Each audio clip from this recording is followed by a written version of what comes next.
Bonjour à toi, cher aventurier des internets, et bienvenue sur Cogite. Ici Guillaume pour une nouvelle chronique Cogite.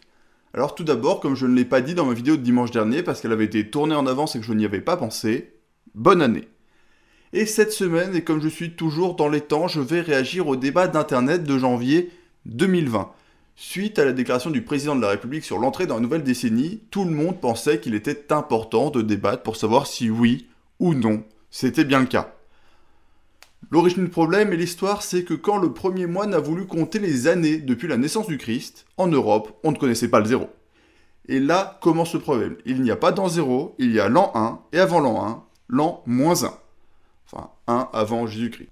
Aujourd'hui, ça peut sembler étrange, mais à l'époque, non. Pas de 0, pas de vide, pas de rien, 0, 0. Alors j'ai fait des recherches approfondies et j'ai mis à jour un secret bien gardé que je viens vous révéler.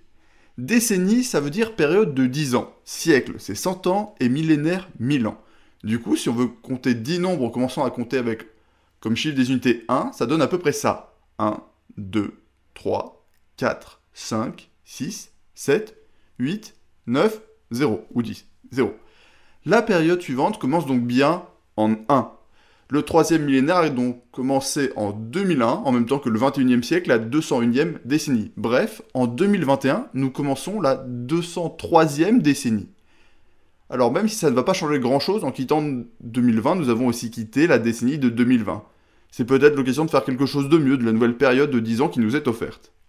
Et là, comme je suis un gars hyper cohérent dans sa réflexion et qui ne perd pas le nord, j'ai pensé à autre chose. Quand il y a une vision factuelle non intuitive, il y a souvent une vision d'usage.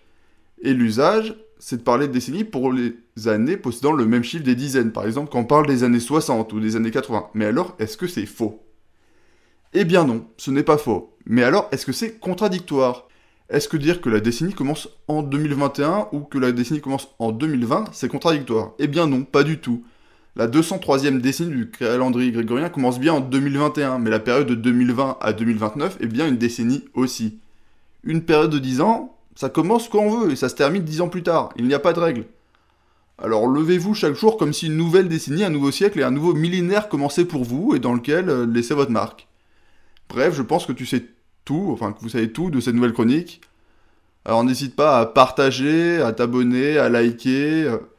Bref, à faire vivre un peu la chaîne et à faire découvrir, mais surtout à profiter de chaque jour comme si un nouveau millénaire venait de commencer, parce que finalement, c'est vrai.